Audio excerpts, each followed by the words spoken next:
Amen. On peut s'asseoir et j'inviterai Mathieu.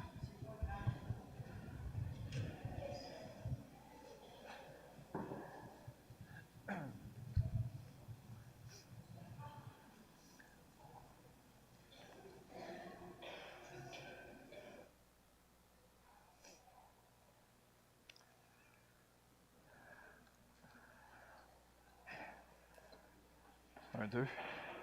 Parfait. Bon matin, frères et sœurs. Content d'être avec vous, de vous voir en grand nombre, célébrer les louanges du Seigneur. J'étais plus en avant, puis d'entendre, là, c'était comme une marée. Là, on entendait les chants célébrer la gloire du Seigneur. À toi seul, la louange. Tu es redoutable dans toute ta sainteté. Donc, c'est ce qu'on chantait. Ce matin, on va parler d'école du dimanche et quoi de mieux, quel moment de mieux dans l'année pour en parler quand l'école recommence. Et c'est pour ça qu'on a des tout jeunes avec nous qui sont pendant ce temps pour parler d'école du dimanche. Qu'est-ce qu'on veut parler pour l'école du dimanche? Bien, c'est certain qu'on pourrait parler de bricolage, qu'on pourrait parler des classes, qu'on pourrait parler plus spécifiquement du programme, qu'est-ce qu'on peut faire. Mais avant toute chose, qu'est-ce qu'on souhaite faire, c'est remettre Jésus-Christ au centre dans qu'est-ce qu'on cherche à obtenir, qu'est-ce qu'on cherche à fidèlement à faire. Et c'est pour ça que le thème que vous voyez, là je regarde dans cette direction-là parce que j'ai l'écran, mais et c'est l'école du dimanche, un ministère centré sur l'Évangile. Donc, vous avez peut-être remarqué qu'il n'y avait pas dans le feuillet un passage biblique. En fait, il y en aura 3. Donc, on regardera ça ensemble. Et on prendra le temps de méditer, de voir le Seigneur au travers des Écritures. Donc, on va commencer avec un mot de prière. Seigneur Jésus, merci parce que tu es vivant et merci parce que tu transformes nos cœurs de jour en jour. Seigneur, s'il y a parmi nous ce matin des visiteurs, des amis qui nous visitent, qui prennent part au culte, touche leur cœur par ton œuvre salutaire. Merci Seigneur parce que non seulement on sait reconnaître qu'on n'est pas parfait, mais de reconnaître que par nos forces, nos propres forces, il est impossible de t'être agréable. Seigneur, ça tu nous le fais réaliser par ta grâce, par ton Saint-Esprit, et que tu puisses bénir chacun d'entre nous ce matin. C'est dans le nom de Jésus qu'on prie. Amen.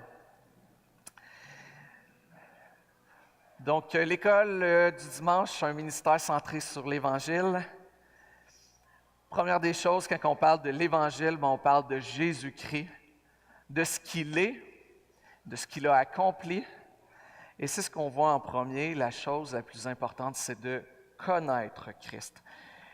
Viens et vois, c'est ce que Philippe va dire à un de ses compatriotes.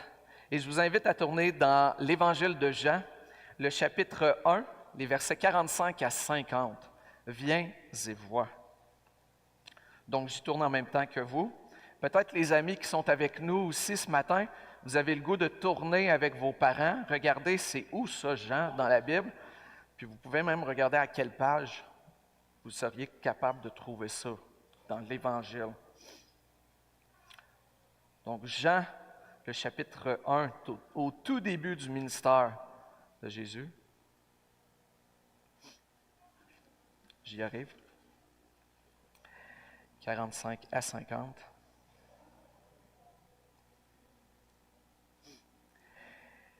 Philippe était de Bethsaïda. Oh, excusez-moi.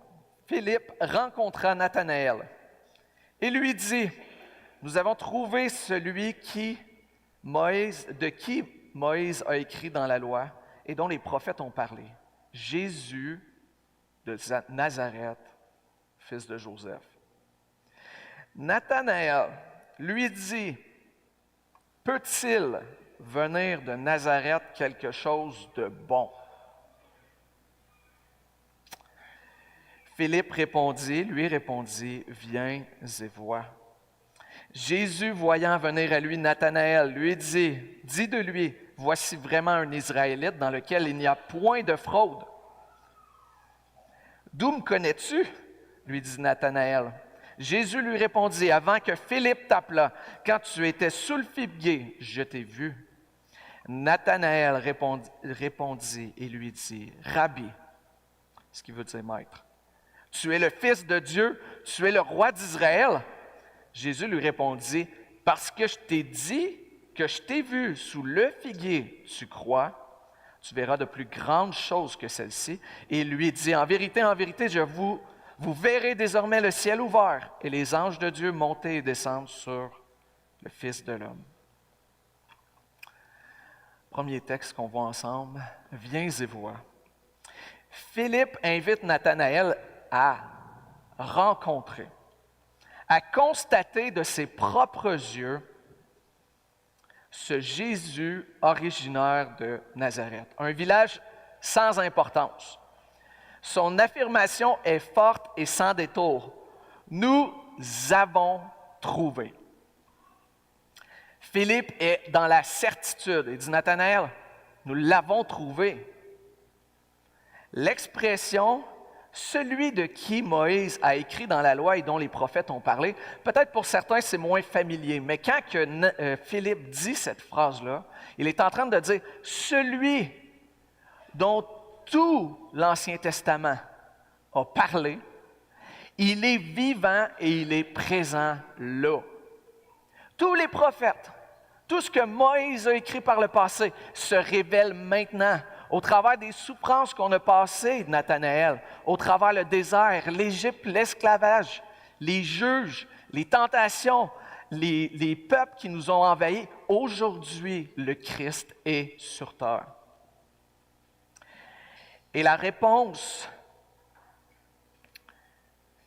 de Nathanaël est sans enthousiasme.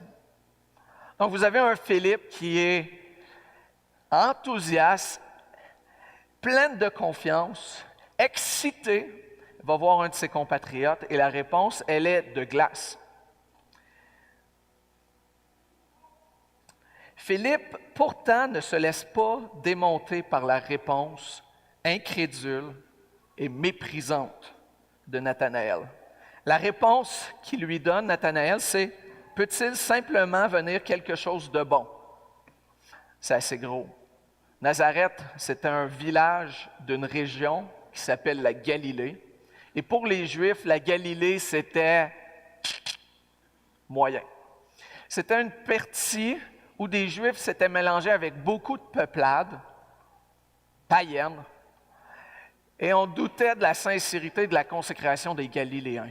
Et dans cette région de la Galilée, il y avait un village sans importance, qui était Nazareth, qui était méprisable même en Galilée. Et donc, Nathanaël dit, qu'est-ce qui peut venir de bon?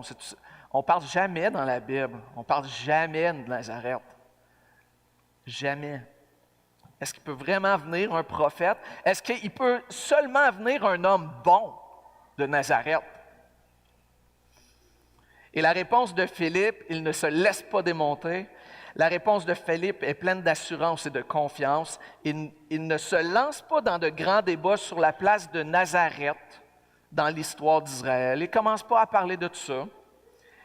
Il ne commence pas à expliquer que Dieu, dans l'Ancien Testament, a utilisé des hommes qui venaient de localités quelconques. Il ne commence pas à faire ça. Il n'y a aucun intérêt à faire ça. Ce n'est pas de lui qui est question. Il est question de Jésus. Dans le cas présent, la réponse de Nathanaël sera instantanée à la suite de... Il ne se lance pas dans des grands débats. Philippe invite simplement Nathanaël à estimer, à apprécier par lui-même. Dans le cas présent, Nathanaël, quand il va se présenter, il va être, dans son cas précisément, profondément touché par Jésus. Cette parole-là, surnaturelle, première des choses, Jésus vient prophétiser en quelque sorte. Il a été capable de voir où Nathanaël était, sous le figuier. Mais non seulement ça, mais on sent que Jésus, quand il dit « je te vois », Nathanaël vivait quelque chose précisément sous le figuier.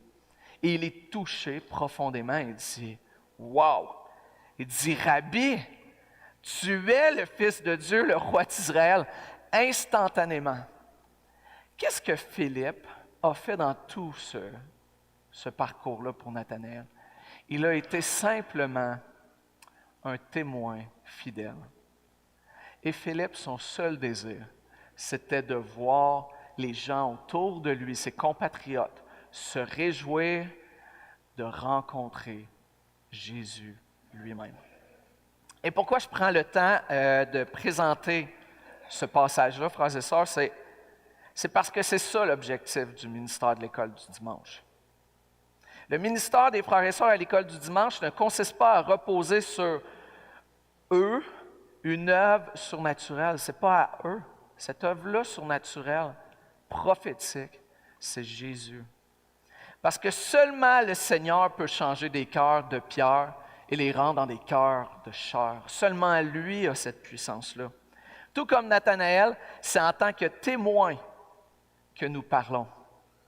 Nous avons rencontré celui de qui Moïse a écrit dans la loi et dont les prophètes ont parlé. Nous avons fait cette rencontre. Nous ne faisons rien reposer sur nous, mais nous souhaitons le plus fidèlement possible exposer la vie et les paroles qui ont été consignées à propos de Jésus, de ce qu'il est, de ce qu'il a dit et de ce qu'il a accompli. Et il y a l'apôtre Paul qui va dire la même chose à une église de Corinthe, des chrétiens. Il va leur dire, 2 Corinthiens, chapitre 4, et versets 5 à 7, « Nous ne nous prêchons pas nous-mêmes. C'est Jésus-Christ, le Seigneur, que nous prêchons. Et nous nous disons vos serviteurs à cause de Jésus. Car Dieu, qui a dit, la lumière brillera du sein des ténèbres, a fait briller la lumière dans nos cœurs pour faire resplendir la connaissance de la gloire de Dieu sur la face de Christ. Nous portons ce trésor dans des vases de terre, afin que cette grande puissance soit attribuée à Dieu et non pas à nous. » L'école du dimanche, comme vous, frères et sœurs, c'est un vase de terre, mais la puissance se trouve dans le message de l'Évangile. Donc ça, c'était pour le premier point, connaître Christ, viens et vois, comme témoin. Et nous souhaitons être des témoins auprès des enfants. Comme chacun des parents, chacun des grands-parents et amis autour souhaite l'être pour les enfants. Leur apporter ce qu'il y a de meilleur. Mais peut-être que des amis parmi nous ce matin, des tout jeunes, peut-être que vous avez rencontré Jésus. Peut-être déjà dans votre jeune âge, vous avez été touché par Jésus. Moi, je vous appelle, puis là, je m'adresse aux plus jeunes, mais c'est vrai pour tout le monde. Je me rappelle à l'âge de 6 ans, 5-6 ans, après l'école du dimanche, j'avais été touché par le message et je ne me rappelle plus c'était quoi le message. J'aimerais ça vous en parler, mais je n'ai aucune idée. On n'en parlera pas ce matin. Mais je me rappelle d'être rentré et d'avoir commencé à parler à mes voisines. J'ai dit, « Hey, les filles, » ça s'appelait Dominique puis Isabelle, elle était vraiment plus vieille que moi. Je dis, « Il faut que je vous parle parce que là, Jésus, il peut nous sauver. » Et là, j'avais expliqué ça, et c'était le début de Matthieu comme témoin de Jésus. Les enfants, ça peut vous arriver en ce moment. Vous êtes peut-être touchés, profondément touchés. Vous avez mis votre confiance en Jésus. Parce que Jésus accueille les grands et les tout petits. Jésus enseigne les grands et les tout petits. Et à l'école du dimanche, les frères et sœurs, comme moniteurs, comme accompagnateurs, ce qu'on souhaite, c'est accompagner ces jeunes enfants qui sont en train de devenir des disciples de Christ, qui sont des disciples de Christ. Et une de ces choses-là, les enfants, comme les adultes, doivent apprendre à faire confiance. Et ça, c'est vrai, on peut faire confiance une fois, mais je peux vous dire que la confiance, c'est quelque chose qui s'éprouve au quotidien. C'est comme toute chose, le mariage, on dit oui, on aime une journée, on est fidèle, mais le mariage, c'est comme ça. Et il y a plusieurs choses à vivre, y prouver. Bien, la confiance, c'est la même chose. Et je vous invite à tourner dans Marc, l'Évangile de Marc, le chapitre 5.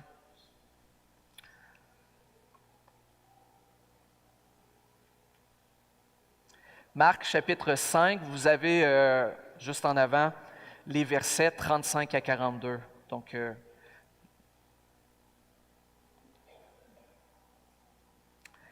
j'irai rapidement pour la lecture. Donc, les références restent à l'avant. Et Jésus est en train de se rendre dans un lieu et beaucoup de gens le suivent, sont à sa suite. Il y a une femme qui avait une maladie, une perte de sang importante, a été guérie. Il y a beaucoup de gens qui sont autour de Jésus. Et il arrive une situation, le verset 35. Comme il parlait encore, survinrent de chez lui, c'est Jésus qui parlait, survinrent de chez le chef de la synagogue des gens qui dirent, donc, on a le chef de la synagogue qui est même dans la foule à suivre Jésus. Il est là avec eux.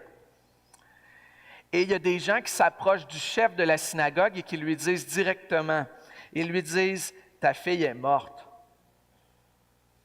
Pourquoi importuner davantage le maître? Grosso modo, lui est dans la foule et a une intention, c'est d'importuner le maître. Moi, je vais le dire autrement, c'est de demander avec pitié l'attention de Jésus pour la guérison de sa fille. Ça, c'est son souhait. C'est ce qu'il souhaite.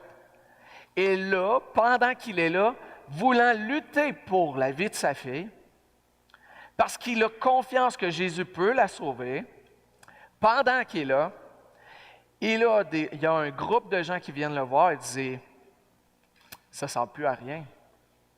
Tu ferais que faire perdre du temps à Jésus parce que ta fille est morte. »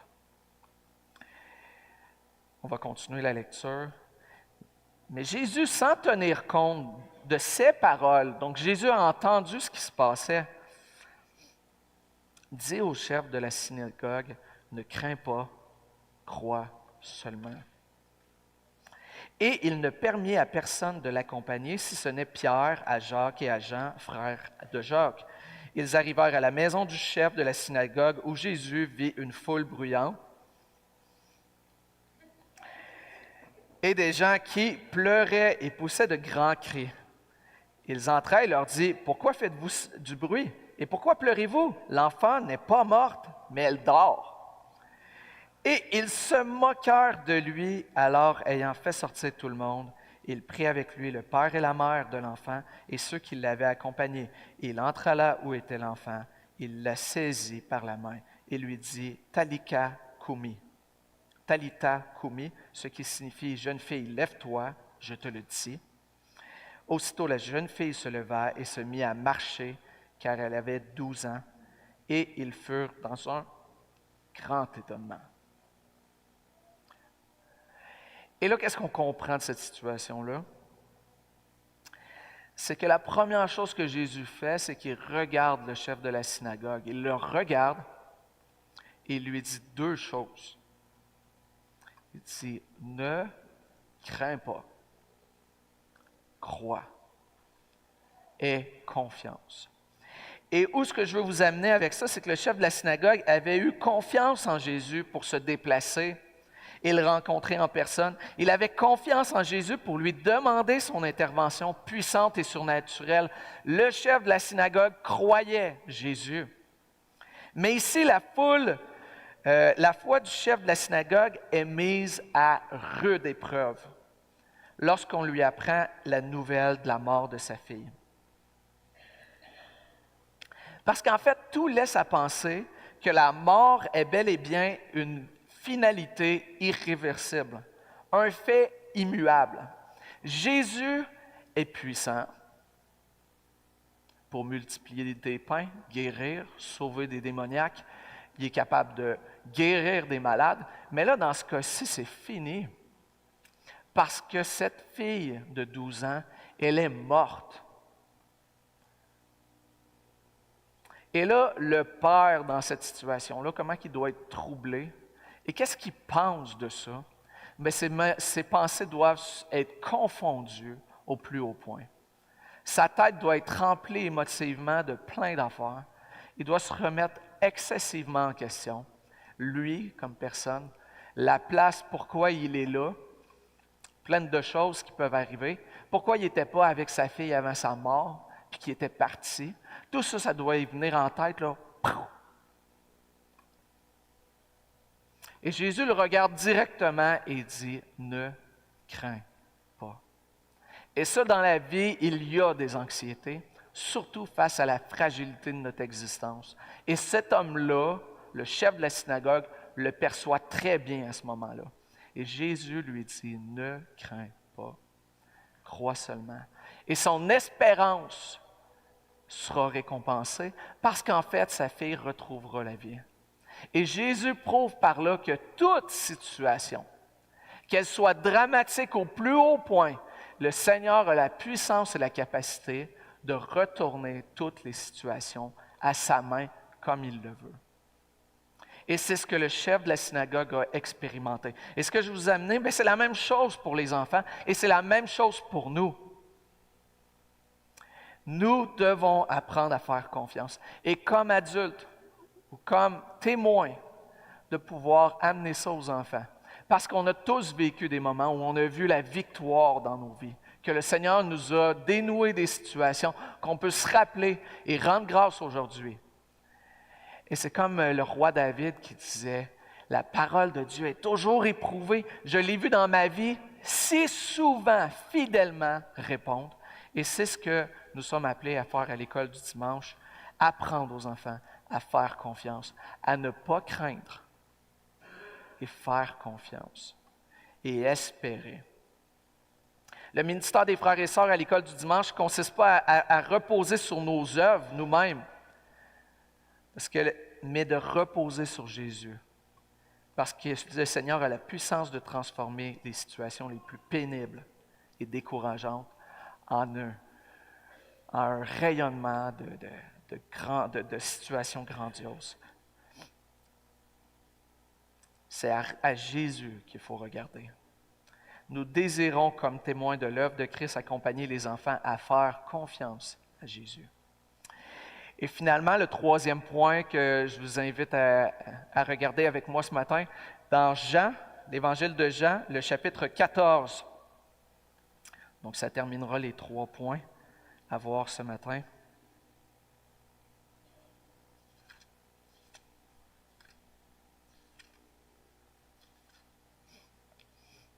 Les versets 15 à 21.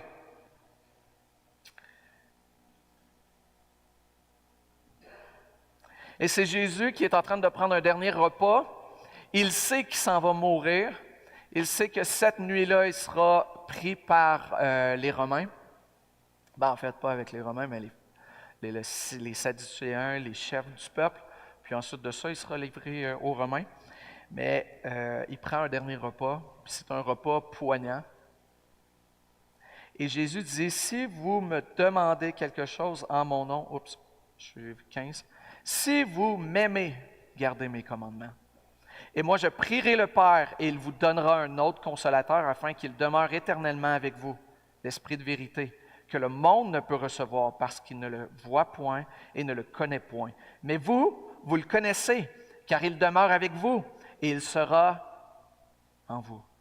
Je ne vous laisserai pas orphelin, je viendrai à vous. Encore un peu de temps, et le monde ne me verra plus.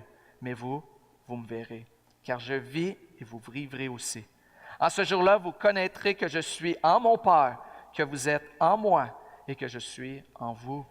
Celui qui a mes commandements et qui les garde, c'est celui qui m'aime. Et celui qui m'aime sera aimé de mon Père. Je l'aimerai et je me ferai connaître à lui. Quelle belle parole! Et si vous lisez le reste du chapitre, vous voyez que les apôtres ne saisissent pas la profondeur et la grandeur de ce texte. En fait, il dit, Seigneur, tu t'en vas où?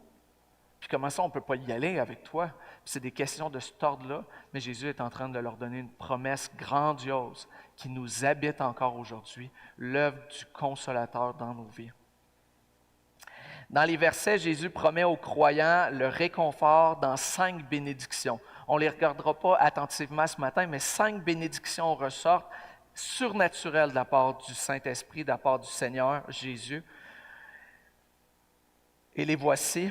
Le Seigneur promet une aide surnaturelle, promet une vie surnaturelle, promet une union surnaturelle, promet un enseignant surnaturel et promet une paix surnaturelle. Et la clé de toutes ces promesses surnaturelles sont destinées à ceux qui aiment Jésus-Christ et dont l'amour est prouvé par l'obéissance. L'amour pour Christ est inséparable de l'obéissance. Dans ce contexte, l'expression « mes commandements », ce n'est pas seulement des commandements du type éthique. Fais ci, fais ça, va là, va pas là. Ce n'est pas de ça qui est question ici dans le commandement. Ici, il est question de toute la révélation de Dieu comme étant la loi de Dieu. Il dit, si vous faites avec obéissance ce que je vous commande, vous m'aimez et vous démontrez votre amour pour moi. Et cet amour-là, c'est cette méditation profonde de la loi de Dieu, de la loi de Christ, qui bouleverse des vies par des actions nouvelles poussées par le Saint-Esprit. Et on a une expression, je pense que le roi David, même s'il n'avait pas toute cette révélation-là par le Saint-Esprit, mais le roi David exprime bien cet amour dans la délicatesse, la justesse, cette parole de liberté qu'on trouve dans les commandements de Christ. Et il va dire dans le psaume 119, les versets 108 à 112, « Agrée, ô Éternel, les sentiments que ma bouche exprime, et enseigne-moi tes lois. Ma vie est continuellement exposée, et je n'oublie point ta loi. Des méchants me tendent des pièges, et je ne m'égare pas loin de tes ordonnances. Tes préceptes sont pour toujours mon héritage. » Puis pourtant, David possédait beaucoup de biens, là. Mais pour lui, son héritage, son bien précieux, c'est la loi, c'est les commandements, c'est les préceptes de Dieu. Car ils sont la joie de mon cœur. Ils sont la joie de mon cœur. Quand il les lit, David n'a pas l'impression de lire le Code de loi du Québec en se disant « Ouh, c'est lourd ». C'est au contraire, c'est la finesse, c'est la délicatesse, c'est la justesse des propos. Il dit, j'incline mon cœur à pratiquer tes statuts toujours jusqu'à la fin. Et ce qu'on désire avec les enfants, c'est les exposer à la parole de Dieu pour qu'ils développent ce désir, cet amour-là des commandements. Et c'est comme ça, avec zèle, qu'ils pourront lui obéir avec plaisir. Et voilà, donc c'était pour obéir avec zèle. Ça, c'est la marche vers quoi qu'on veut accompagner nos enfants à l'école du dimanche et nos ressources. Donc, je termine avec la dernière diapositive, puis on peut passer à l'autre. Oui, donc, première des choses, dans les dernières années, on a travaillé un programme à l'école du dimanche centré sur Jésus, sur l'Évangile. Et on vient toucher tout le conseil, on vient toucher de façon globale, en 6 ans, un portrait assez global de la Bible, dans l'Ancien et le Nouveau Testament, toujours centré sur Jésus. Donc, vous avez le programme, c'est Projet Évangile. Donc, ça, c'est un des points sur lesquels vous allez souvent entendre parler cette année, mais pour les prochaines années. Deuxième diapositive, on compte sur plusieurs frères et sœurs, des accompagnateurs, des moniteurs qui viennent supporter, accompagner, et je vous dirais qu'on est très choyés dans la qualité des frères et sœurs, dans l'engagement. Donc ça, on rend grâce au Seigneur. Et par la bande, si vous avez à cœur de vous impliquer ou de commencer, on peut compter sur une belle équipe. Puis aussi le comité qui est composé de sœurs qui coordonnent les différentes classes ensemble.